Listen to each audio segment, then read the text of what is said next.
बढ़िया फैमिली का लड़का बढ़िया फैमिली की लड़की से ही शादी करेगा। इसके पीछे का क्या कारण है या ये भी एक मिथ है?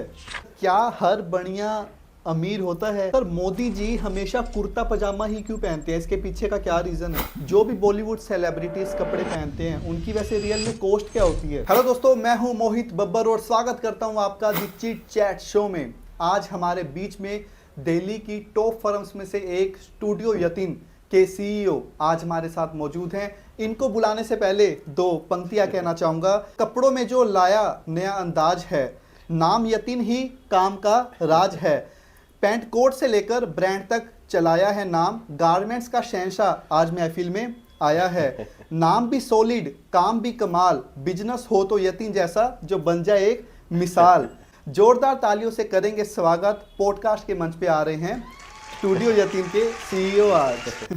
अरे वाह सर, बहुत बढ़िया लाइन आपने बोली है। Thank you so much sir. इस लाइन को आप डिजर्व करते हैं, आपकी मेहनत है। सर देखो, हम तो कोशिश करते हैं, मेहनत तो अब लोगों का प्यार है सर, जो इतना हमारे ऊपर कृपा है ऊपर वाले की है। बिल्कुल, माँ बाप का आशीर्वाद है सर। बिल्कुल, बाकी बिल्कुल, मेहनत की बिना तो आज कुछ कल कुछ नहीं है सर। बिल्कुल। आज की डेट में सर लाखों लोग हर महीने आपकी दुकान से शॉपिंग करते हैं। जी सर। डेली नए नए इन्फ्लुएंसर्स आपके साथ टच में हैं। आज से कुछ साल पहले जब आपने इस चीज़ को स्टार्ट किया था तो कैसे आपके माइंड में आया था कि गारमेंट्स के बिजनेस को एक इतना बड़ा बनाना है? सर एक्चुअली हमारा फैमिली बिजनेस कपड़ों का ही है सर।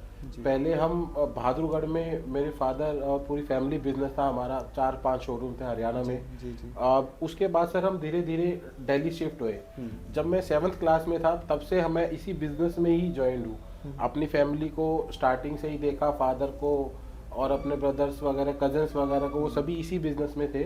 अब हमारा काम ही हमारा प्यार है सर। इसी में ही हम अपना एंटरटेनमेंट भी आ जाता है सारा, और हम अपना एक पूरा अपना जो टैलेंट है हमारा, तो वो सब हम अपनी रील्स में दिखाते हैं। बिल्कुल। कोशिश तो यही करते हैं सर, बाकी आप लोग आपने सर अभी जिक्र भी किया कि आप अपने फादर के साथ हेल्प करते हैं। जो बिजनेस है वो कहते भी है अगर दो हाथों से वो बिजनेस ही नहीं है। बिजनेस के लिए पूरी टीम चाहिए होती है जो एक सक्सेसफुल बिजनेस को बनाती है। साथ में मैंने एक चीज ये अपनाया कि जैसे एजुकेशन सर बहुत जरूरी है आज की डेट में। मैंने अपना मैनेजमेंट का पूरा एक्सपीरियंस, पूरा जो मेरे को नॉलेज थी अपने बिजनेस में डाला है अपना। पहले हमारे पास एक टीम होती थी कि एक फादर भी है, ग्रैंडफादर भी है, बेटा भी है, सब लोग एक ही बिजनेस में काम कर रहे हैं। बट अब क्या है, मैंने अपने बिजनेस को एक सिस्टमेटिक वाइज तरीके से कर दिया है। अब मैं आने वाले टाइम में हम और इसको मॉडिफाई करेंगे कि हम शोरूम पे बैठे नहीं बैठे, मल्टीपल चेन स्टोर हम खोलने जा रहे हैं आने वाले टाइम में। अभी तो हमारा एक ही यूनिट है, अभी बिजनेस को हम ऑनलाइन लेके आए हैं, लेकिन आने वाले टाइम में मैं अपने बिजनेस को ऐसा सेटअप करने वाला हूँ कि हमारा मल्टीपल चेन आउटलेट आपको पैन इंडिया पे मिलेंगे सर। तो सर होप सो वो दिन जल्दी ही आए। जी सर, सबका प्यार आपका रहेगा तो जरूर आएगा सर। सर मैं एक चीज़ जानना चाहूँगा ऑडियंस के लिए कि इंडिया के अंदर सबसे सस्ता कपड़ा कहाँ मिलता है? सर इंडिया में तो सबसे सस्ता कपड़ा तो वैसे तो स्टूडियो यतीन पे ही मिलता है। लेकिन अगर आप होलसेल मार्केट की बात करेंगे तो आप गांधीनगर में जा सकते हैं, लेकिन अगर आपको बल्क में लेना हो तब आपको सस्ता मिलेगा सर जी। अगर आप एक पैंट एक शर्ट लेंगे तो आपको मतलब ऑल ओवर मार्केट से महंगा देंगे वो जी। आप अगर लंप में लेंगे पूरा का पूरा 10 पीस 20 पीस 50 पीस तभी आपको सस्ता मिल सकता है सर। आप अहमदाबाद जाइए, सूरत जाइए, बॉम्बे में कालबा देवी मार्केट है, वहाँ पर है सर। और अगर आपको दिल्ली में है तो आप हमारे शोरूम में आइए। सर मैं एक बात और जानना चाहूँगा कि जो गारमेंट्स के शॉप का ओनर है उसे कौन सा प्रोडक्ट बेचने में ज़्यादा बेनिफिट होता है, बॉय या गर्ल? सर देखो, बेनिफिट तो ओनर दोनों में ही कमाएगा, घर से तो देखो कोई नहीं देता है जी। लेकिन वो डिपेंड करता है कि आप कौन सी कैटेगरी में डील कर रहे हो सर। अगर आप कैजुअल मेंसवेयर में काम कर रहे हो तो फीमेल और मेल में मार्जिन अलग होंगे। आप ये नहीं कह सकते कि इसमें मार्जिन इतना कम है इसमें ज़्यादा है। किसी प्रोडक्ट में मार्जिन कम होता है, किसी में ज़्यादा होता है। बिल्कुल। तो सर आप इतने टाइम से दिल्ली की टॉप फर्म्स में से एक माने जाते हैं। जी। इसके पीछे का क्या रीज़न है? सर देखो, सबसे पहली बात तो हमारा गोल जो है ना वो इंडिया की टॉप फर्म बनने का है सर। और इंडिया क्यों, पूरे वर्ल्ड की टॉप फर्म बनने का हमारा गोल है। और जो लोगों का प्यार और आशीर्वाद रहेगा तो हमारा विदिन 10 ईयर्स हमारा ऐसा गोल है कि हम बहुत अच्छा करेंगे। अभी तो क्या है कि आज से 5 साल पहले हम ये देखते थे कि हमारे पास आसपास के 10 किलोमीटर के ही कस्टमर आ रहे थे, लेकिन अब क्या हो रहा है सर, पूरे ऑल ओवर इंडिया से हमारे पास क्लाइंट्स आ रहे हैं, क्योंकि हमारा वेबसाइट जो है ना वो इतना बेहतरीन चल रहा है कि हम लुधियाना, पंजाब, अमृतसर, बेंगलोर, पुणे, कलकत्ता, मद्रास, पैन इंडिया में हमारे प्रोडक्ट्स जा रहे हैं सर। और ऑनलाइन तो हम कर रहे हैं, ऑफलाइन भी हम सेल स्टार्ट करेंगे। और आने वाले टाइम में एथनिक कलेक्शन की डिमांड कनाडा में, लंदन में, फ्रांस में, पेरिस में, तो हम पूरे ऑल ओवर वर्ल्ड को कैप्चर करने का हमारा सर प्लानिंग है। सर सोशल मीडिया पे माना जाता है, जैसे अभी आप सोशल मीडिया पे आए हैं, उसके बाद से आपका जो बिजनेस है वो काफ़ी ज़्यादा ग्रो हो गया है। बहुत सर। जो बिजनेसमैन अभी सोशल मीडिया पे नहीं आए हैं, हाँ क्या वो आने वाले टाइम में उनका बिजनेस बंद हो जाएगा? सर, बंद तो देखो बिजनेस किसी का भी नहीं होता। आज की डेट में आप कहीं चाय की दुकान भी खोलेंगे तो एक दो कस्टमर्स, क्लाइंट्स तो आ जाएंगे सर, लेकिन मेन होती है ग्रोथ। अगर आपको ग्रो करना है आज की डेट में, मार्केट कंपटीशन को बीट करना है, अपने खर्च, क्योंकि सर आज की डेट में खर्चे इतने ज़्यादा हो गए हैं ना, फैमिलीज के लाइफस्टाइल इतना ज़्यादा हो गया कि आप अपने खर्चों को कंट्रोल नहीं कर सकते हो। बिल्कुल। लेकिन आप अपने इनकम को ज़रूर बढ़ा सकते हो। अगर आप आज की डेट में ऑनलाइन नहीं आएंगे और या फिर आप अपने बिजनेस को सोशल मीडिया पे नहीं लेके आओगे तो आप मार्केट में बहुत पीछे चले जाओगे। सर कपड़े पहनना इंसान ने कब शुरू किया? ये आज के समय में पहचान बन चुका है कि कपड़े से डिसाइड किया जाता है कि उसे कितनी रिस्पेक्ट देनी है। सर देखो, कपड़े का एवोल्यूशन तो बहुत पुराना है। राजा महाराजा के नाम आप पहले देखोगे तो वो कितने बेहतरीन कपड़े पहनते थे, एथनिक वेयर, पूरा एम्ब्रॉयडरी काम होता था। उससे और पहले जाओगे तो लोग पत्ते पहनते थे, क्योंकि कपड़ा सर क्या है ना, आप कोई भी मौसम हुआ, रेनी सीजन हुआ या गर्मी हुई, सर्दी हुई, उससे बचने का एक पहले एक नेसेसिटी थी, आजकल एक फैशन हो गया है। मुझे आज भी याद है, मेरे फादर पहले बताते थे कि उनके टाइम में कभी किसी को शादी में जाना होता था ना, तो घर में 10 लोग हैं तो एक ही थान में सबके कपड़े बन जाते थे। और स्कूल ड्रेस पहन करके लोग शादियों में चले जाते थे। वो एक नेसेसिटी होती थी कि अब भाई कपड़ा चाहिए, मतलब आपने सिर्फ तन को ढकना है। कपड़ों से आज की डेट में आदमी की आइडेंटिटी होती है सर। आप आज सूट में बैठे हो, मेरा पास मैं ब्लेजर में बैठा हूँ, यहीं अगर आप निक्कर टी शर्ट में आकर के बैठे हो तो फिर उसमें आपकी पर्सनैलिटी, आपकी वैल्यू अलग है। बिल्कुल बिल्कुल। तो आपको आज की डेट में कपड़ा के लिए आपका स्टेटस सिंबल बन चुका है सर कपड़ा। आपने बिल्कुल सही बात करी सर। अभी हम कपड़ों की बात कर रहे हैं, हम बात करते हैं बॉलीवुड सेलिब्रिटीज की। सर शाहरुख खान जो कपड़े पहनते हैं, वो कपड़े खरीदते समय क्या चीज चेक करते हैं? सर देखो, वैसे तो शाहरुख खान को कपड़ा नहीं खरीदने की जरूरत ही नहीं पड़ती सर। उनके पास टीम इतनी है, डिजाइनर्स इतने हैं उनके पास, स्टाइलिस्ट होते हैं उनके पास सर। वो उनको अपने आप ही गाइड करते हैं कि आपको ये चीज़ पहनना है। वो शाहरुख खान हो या सलमान खान हो, कोई भी बॉलीवुड सेलिब्रिटी हो, उनके कपड़े की कोई चॉइस नहीं होती है। अगर शाहरुख खान कपड़ा लेने जाएगा तो वो पागल हो जाएगा, क्योंकि उसको एक दिन में 2 बार 3 बार कपड़े चेंज करने पड़ते हैं। महीने में 100 ड्रेसेस चाहिए उसको। सर क्या ये रियलिटी है? क्या सेलिब्रिटीज एक बारी ही एक कपड़े को पहनते हैं, उसके बाद उसे फेंक देते हैं? इसके पीछे की क्या कहानी है? सर ये बिल्कुल सही है, वो उसको फेंकते नहीं है सर। एक्चुअली मैं आपको एक अंदर की बात बताता हूँ। जो कपड़ा जैसे शाहरुख खान हो गए, सलमान खान हो गए, कोई भी बॉलीवुड सेलिब्रिटी छोटा या बड़ा, सर उनके कपड़े स्पॉन्सर होते हैं। हमारे जैसे डिजाइनर्स ही होते हैं। मेरे पास भी सर कई स्टाइलिस्ट आते हैं कि सर आप अपने डिजाइन बॉम्बे भेजिए, वो पहनने के बाद उसके कपड़े वापस आ जाते हैं। उससे क्या होता है कि अपनी इंस्टाग्राम की स्टोरीज पे लगाते हैं, वो अपने सोशल मीडिया पे प्रमोट करते हैं। अभी आपने सर बताया कि उन्हें कपड़ा खरीदने की जरूरत नहीं पड़ती, लेकिन अगर एक डिजाइनर भी मुकेश अंबानी को कोई कपड़े दे रहा है या शाहरुख खान को कोई कपड़े दे रहा है, जो भी बॉलीवुड सेलिब्रिटीज कपड़े पहनते हैं, उनकी वैसे रियल में कॉस्ट क्या होती है? सर कॉस्ट तो उनकी कपड़े की कॉस्ट नहीं होती है सर। सेलिब्रिटी जो पहन लेता है उसकी वैल्यू अपने आप ही बढ़ जाती है। और कॉस्ट से उसका कोई रिलेशन नहीं होता है। कॉस्ट तो आज जो कॉस्ट आप कपड़ा पहनोगे वही कॉस्ट उनकी होती है। बस जो उस पर काम होता है, जो क्वालिटी होती है ना, वो उनके पास टॉप नॉच जाती है सर। सर आपका ना गारमेंट्स का इतना बड़ा बिजनेस है, लेकिन सर एक क्वेश्चन जो मेरे मन में बार बार आता है, जितने लोग बिलीनियर्स होते हैं वो कभी भी हमारे ऐसे पैंट कोट नहीं पहनते हैं, वो हमेशा शॉर्ट्स में रहते हैं। तो बिलीनियर्स का शॉर्ट्स में रहने का रीज़न क्या है? सर रीज़न सिंपल है कि वो कंफर्ट चूज करते हैं सर। अगर आपके पास पैसा है आज की डेट में, या आपके पास बैंक बैलेंस बहुत अच्छा है, तो आपको अपनी आइडेंटिटी दिखाने की, शो ऑफ करने की जरूरत ही नहीं पड़ेगी सर। आपके लिए मेन प्रायोरिटी होगी आपका कंफर्ट। वो आपका कंफर्ट चाहे कुर्ते पजामे में आए, चाहे शॉर्ट्स में आए, चाहे आपका टी शर्ट में आए या स्लीपर्स में आए, वो मेन कंफर्ट मैटर करता है सर। बिल्कुल बिल्कुल। सर अभी आपने कंफर्ट की बात करी, अगर एज ए लेमैन मैं कपड़ों की बात करूं तो कौन से फैब्रिक में ज़्यादा कंफर्ट मिलता है? सर वो कंफर्ट डिपेंड करता है ओकेजन के हिसाब से। जी। अगर आप रात को सो रहे हैं, मैं आपको बोल दूं कि आप शेरवानी पहन के सो जाओ, हाँ तो जी। आप कंफर्टेबल फील नहीं करोगे। जी। और अगर आप किसी मैरिज फंक्शन में जा रहे हो, मैं आपको बोल दूं कि आप निकर टी शर्ट पहनोगे, वो आपका कंफर्ट जोन नहीं है। हाँ जी। हाँ जी। कंफर्ट का मतलब ये है कि आप किसी फंक्शन में जा रहे हो और आप उस फंक्शन के हिसाब से आप पहनो, वो आप कंफर्टेबल किस चीज़ में महसूस कर रहे हैं सर? शेरवानी में, इंडो वेस्टर्न में, बंद गले में, अकेले ब्लेजर में, अकेले पैंट शर्ट में। और आपका बजट भी होता है सर। देखो, सेलिब्रिटीज़ का तो कोई बजट नहीं है, लेकिन एक नॉर्मल आदमी का एक बजट है। अभी आप सर रेंज की बात कर रहे हो, नॉर्मल मैं आपसे पूछना चाहता हूँ, एक शर्ट जी का मिनिमम प्राइस और मैक्सिमम प्राइस आपने जो अपनी पूरी लाइफ में देखा हो? सर, मैक्सिमम की तो कोई लिमिट नहीं है सर। तो सर हम रेमंड्स कंपनी के ऑथराइज डीलर है सर, जी। और साथ में हमारा स्टूडियो 3 ब्रांड नेम है। अब बात करते हैं प्राइस की। रेमंड जो बनाता है सर शर्ट है ना, आपको जो गोल्ड प्लेटेड शर्ट भी आती है सर, उसके थ्रेड के अंदर प्लेटिनम, गोल्ड, सिल्वर सब चीज़ होती है उसके अंदर, तो उसकी कॉस्ट सर लैक्स के अंदर चली जाती है। और मिनिमम की अगर हम बात करें तो सर शर्ट तो वैसे आपको गांधीनगर में 150-200 में भी मिल जाएगी, लेकिन वो पहनने वाले कस्टमर्स वन टाइम वाले हैं। अभी आपने देखा होगा, नरेंद्र मोदी जी ने एक सूट पहना था, वो कांग्रेस ने बहुत ज्यादा हाइप बना दिया था। हाँ। उसमें गोल्ड की तारों से नरेंद्र मोदी लिखा हुआ था पूरे सूट में। हाँ। उसकी कॉस्ट आपको सर लिमिट ही नहीं है। और सबसे बड़ी बात सर, कॉस्ट कपड़े की नहीं होती है, कॉस्ट होती है पहनने वाले की, कौन बंदा उसको पहन रहा है। अब आप कोई चीज पहनोगे तो लोग बोलेंगे कि यार ये 5-10,000 का ही ब्लेजर पहनो। जी जी जी। और अगर अंबानी साहब पहनेंगे इसी सूट को तो कोई सोच भी नहीं सकता कि 5,000 का होगा।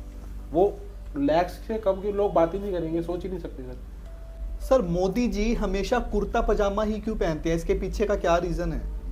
सर वो एक कहते हैं ना कि सिंप्लिसिटी ना जब कंसिस्टेंसी के साथ चलती है तो वो पावर बन जाती है। नरेंद्र मोदी जी की आप छवि देखेंगे, इतनी सिंपल है ना कि आप उनका कोई कंपैरिजन ही नहीं है सर। और कंसिस्टेंट रहते हैं। आपने कभी उनको पैंट शर्ट में नहीं देखा होगा, जी। कभी आपने उनको इंडो वेस्टर्न फैंसी कपड़ों में नहीं देखा होगा सर। बिल्कुल, बिल्कुल। वो ज़्यादा से ज़्यादा जोधपुरी सूट पहनते हैं। और एक सबसे बड़ी बात, हम क्या होता है ना सर, पहले जो एक बंडी होती थी, जो बंडी पहनते हैं ना, हाँ जी। हाँ जी। उसको पहले जवाहरलाल नेहरू पहनते थे, वो उनके नाम से फेमस होगी जवाहर जैकेट। ठीक है। अब मोदी जी के नाम से फेमस होगी सर, वो उसको मोदी जैकेट लोग बोल करके आते हैं हमारे पास। क्योंकि सर एक कपड़ा जो होता है ना, वो पहनने वाले पे डिपेंड करता है, वो उसके नाम पे होता है सर। हाँ। सर देखा जाता है नरेंद्र मोदी जी हमेशा वाइट कलर को ही ज़्यादा प्रेफरेंस देते हैं। हाँ। ब्लैक कलर कभी उन पे नहीं देखा गया, और ब्लैक और वाइट कलर का क्यों इसे ब्लैक को नेगेटिव माना जाता है और वाइट को? सर देखो, ब्लैक कलर नेगेटिव नहीं होता, लेकिन वाइट कलर जो होता है ना, शांति का प्रतीक होता है सर। आप नरेंद्र मोदी जी इतने बड़े बड़े डिप्लोमेट से मिलते हैं, उनके पास बैठते हैं, तो वहाँ पर एक ऐसा एनवायरनमेंट होना चाहिए जो शांत प्रवृत्ति का होता है। जी, जी, जी। अगर कोई भी आप तड़क भड़क वाले कपड़े पहनोगे तो सामने कोई पावरफुल लीडर बैठा है तो उससे माहौल और गर्म हो जाता है। सर बात करते हैं बनिया की। बनिया हमेशा बिजनेस ही क्यों करता है? क्या जॉब में उसको प्रेफर नहीं करते, क्यों? सर हम भी बनिया ही हैं, लेकिन ऐसा नहीं है कि बनिया सिर्फ बिजनेस ही करते हैं सर। बनिए आज की डेट में आपको हर फील्ड में मिलेंगे, चाहे आप इंडियन मिलिट्री में चले जाओ, चाहे आप स्पेस में चले जाओ, चाहे कहीं पे चले जाओ। लेकिन मेजोरिटी ऑफ बिजनेस जो होते हैं ना सर, वो बनिया लीड करते हैं।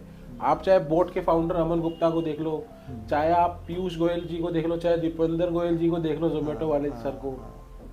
सर हमारे को क्या है ना, हम फैमिली टेबल पे बैठते हैं ना, तो सर हम लोग अपना एक बिजनेस की बातें ज़्यादा होती है, क्योंकि हम लोग की फैमिली में बिजनेसमैन ज़्यादा है। हाँ। आप मेजोरिटी को आप देखोगे तो। और उसके साथ साथ सर ये है कि हम बहुत कैलकुलेटिव होते हैं हर चीज़ के लिए। हम रिस्क तो लेते हैं, लेकिन एक कैलकुलेटिव रिस्क लेते हैं सर। तो इसीलिए हम लोग क्या है ना, बिजनेस को प्रेफर ज़्यादा देते हैं। बिजनेस में हमारा सेफ्टी एंड सिक्योरिटी ज़्यादा रहती है सर। एक बात सर और हमेशा देखी जाती है कि जो बनिया होते हैं वो कभी भी अपना पैसा ज़्यादा नहीं शो ऑफ करते, बट घर बनाते टाइम और एक शादी के टाइम उस टाइम पे पैसा इतना दिखता है। सर आज की डेट में एक बनिया फैमिली जो है ना, सबसे बड़ी इन्वेस्टमेंट है ना, वो मैरिज और घर है सर। हम लोग इस शादी के खर्चे को एक इन्वेस्टमेंट की तरह देखते हैं। हम एक घर बनाते हैं, वो एक हमारा इन्वेस्टमेंट है। ठीक है। क्योंकि क्या है ना, हम लोग को एक सुकून चाहिए लाइफ में, पीस ऑफ माइंड जरूरी है सर। अगर आपकी मैरिज में आपने अपने स्टेटस और सिंबल को आप दिखा रहे हो, तो वो एक हमारी इन्वेस्टमेंट है कि हम अपना फ्यूचर हमारा अच्छा हो रहा है सर। और दूसरा, जो हम एक घर बना रहे हैं, रात को जाएगा, पूरा दिन बंदा मेहनत करेगा, आराम की नींद सोएगा, तभी उसको सर आगे वो बढ़ सकता है। शादी आपने बोला एक इन्वेस्टमेंट है। अगर कोई एक बनिया बंदा 1 करोड़ पे अपनी शादी पे लगा रहा है तो उसकी इन्वेस्टमेंट कैसे हुई? क्योंकि एक बनिया अपना स्टेटस, अपना सिंबल कैसे दिखाएगा सर? आप मैरिज में जा रहे हो, आपका हमारी कम्युनिटी में ऐसे आपके मिलने जुलने वाले हैं, ऐसे आपके फ्रेंड सर्कल हमारा बना हुआ है कि आप आएंगे तो आपका स्वागत होना चाहिए अच्छी तरीके से। हमारे घर में कोई भी गेस्ट आ जाता है, मेहमान आता है सर, उसकी हम बहुत दिल से सेवा करते हैं, अपना बेस्ट उसको अच्छे से अच्छा, चाहे हम रूखी रोटी खा लेंगे सर, लेकिन हमारा गेस्ट को हम घी से चुपड़ी हुई रोटी जरूर खिलाएंगे सर। वो हमारी इन्वेस्टमेंट है, उसका पुण्य हमारे को मिलता है। बहुत अच्छी आपने बात कही सर। एक वर्ड अक्सर सुनने को मिलता है बनिया के मुंह से, धंधा मंदा है। ये धंधा मंदा है के पीछे का राज क्या है? और ये 12 महीने 365 दिन यही लाइन सुनने को मिलती है। सर एक्चुअली क्या है ना, ये कई लोगों का ये प्रोटेक्शन सिस्टम होता है सर, कि लोग ये सोचते हैं कि अगर हम अपने बिजनेस को ज़्यादा बताएंगे कि बहुत अच्छा चल रहा है, लाइफ मौज में चल रही है, तो वो लोगों की नज़र लग जाती है। लेकिन सर मेरा मानना आज की डेट में ये ऐसा बिल्कुल भी नहीं करना चाहिए। अगर आपको बिजनेस आप अच्छा कर रहे हो, आप ग्रो कर रहे हो, तो आप 10 लोगों को जरूर बताओ, क्योंकि वो आपसे मोटिवेट होंगे। बिल्कुल, आपका अच्छा काम है तभी लोग आपके पास आ रहे हैं। अगर आप बार बार दूसरे के पास जाकर के रहोगे ना कि यार मेरे पास तो काम ही नहीं है, तो सामने वाला क्या सोचेगा कि यार ये तो माली बेकार बेच रहा है। हाँ जी, तो हाँ सर हमेशा बोलते हैं हम तो नंबर 1 है सर दिल्ली में। हमारा काम नंबर 1 चल रहा है। और ये सर एक खास क्वालिटी होनी भी चाहिए। और आई थिंक अब माइंड चेंज भी हो रहा है, हाँ, जैसे जैसे पीढ़ी बदल रही है। पीढ़ी बदल रही है आजकल सर। टाइम देखो, एक अपने आप की तारीफ करना और एक शो ऑफ करने में फर्क है सर।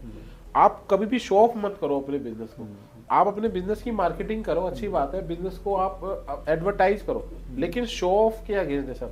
कहा भी जाता है सर, जो हम बोलते हैं उसी चीज को हम अट्रैक्ट भी करते हैं। हाँ, वो नेगेटिव एनर्जी आ जाती है, बंदे नेगेटिव रहते हैं ना सारा दिन कि यार पैसा ही नहीं है, यही नहीं है, तो वो ऐसा कभी भी नहीं करना चाहिए। आपको हमेशा लाइफ में पॉजिटिव रहना चाहिए। सर क्या हर बढ़िया अमीर होता है?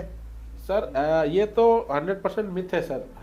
सभी बनिया करोड़पति नहीं होते सर जी। कई लोग आज की डेट में मैं ऐसे बनिया भाइयों को जानता हूँ जो बहुत स्ट्रगल कर रहे हैं लाइफ में, ब्रेड एंड बटर के लिए कर रहे हैं।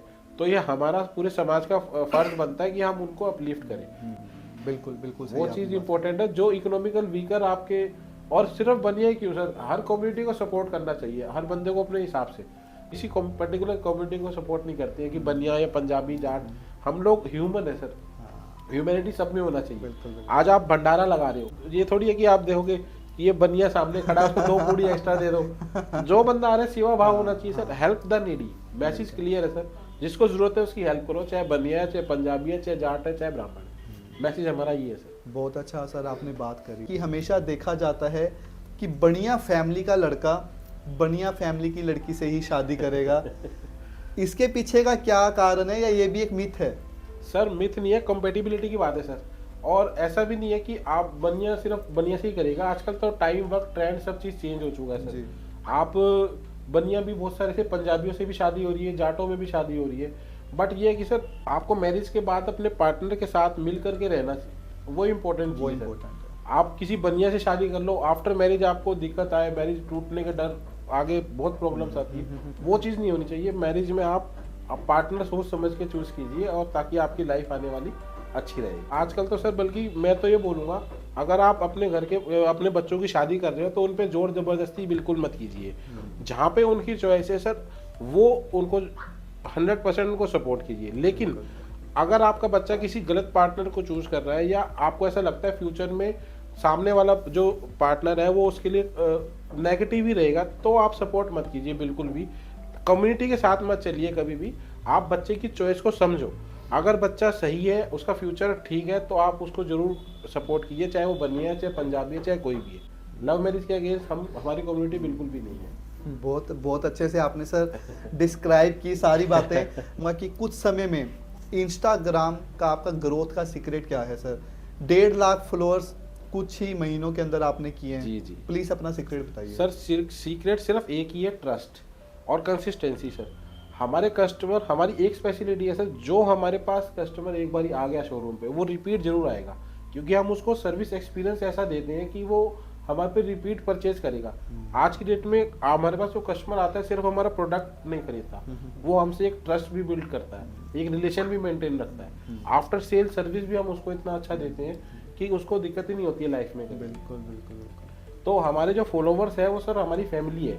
और दूसरा, अब तो हमारे फॉलोवर्स को सर हम इतने कनेक्ट हैं कि आप हमारे को कोई भी डीएम करते हैं, विद इन 24 आवर्स हम उसकी क्वेरी को सॉल्व करते हैं सर। तो इस चीज़ से हमारा जो फॉलोवर है वो हमारे साथ रुकता है और आगे हमारे पास आगे परचेज करने के लिए भी शोरूम पे आते हैं। नेक्स्ट मूव सर आपका हम क्या देखेंगे? कोई आपका बड़ा ड्रीम हो? कोई सर ड्रीम तो लाइफ में कभी भी खत्म नहीं होते हैं और होने भी नहीं चाहिए। हम सिर्फ रोहिणी में, दिल्ली में ज़्यादा डील कर रहे हैं, तो हमारा सबसे बड़ा ड्रीम तो आज की डेट में यही है कि हम पैन इंडिया एक्सपैंड करें। सर जाते जाते आप यूथ को क्या मैसेज देना चाहेंगे, जो लोग आपको भी इस टाइम देख रहे हैं? सर जाते जाते यूथ को मैं सिर्फ एक ही मैसेज देना चाहूँगा कि आप रियल रहिए। रियल रहने के साथ साथ आप कंसिस्टेंट लाइफ में ग्रोथ की तरफ अपनी मेहनत कीजिए, आपको सफलता जरूर मिलेगी। आज सोशल मीडिया में से जब हम स्टार्टिंग मैंने की थी तब हमारे को भी वैसे बहुत लोगों ने बोला कि आप क्या कर रहे हो, ड्रामा कर रहे हो, नाटक कर रहे हो, लेकिन हमें पता था कि हम एक अपने वर्क की तरफ लॉयल हैं, रियल हैं और कंसिस्टेंट हैं। अगर आप ये तीनों चीज़ों को फॉलो करोगे तो आप सफलता आपको जरूर मिलेगी। बिल्कुल सर, बिल्कुल। तो सर आज आपसे मिलकर हमें बहुत अच्छा लगा जी सर, और मैं को आशा करता हूँ कि जितने लोग हमें इस टाइम देख रहे हैं उन्हें कहीं ना कहीं एक जो बनिया के मिथ हैं और जो गारमेंट्स की नॉलेज है, टेक्सटाइल इंडस्ट्री की नॉलेज है, उन्हें मिली होगी। बिल्कुल, बहुत अच्छा लगा आपसे भी हमारे को मिलकर। Thank you so much. आप इस पॉडकास्ट में आए और इस पॉडकास्ट में 4 चांद लगाए आपने। जी sir, thank you so much, धन्यवाद। Thank you.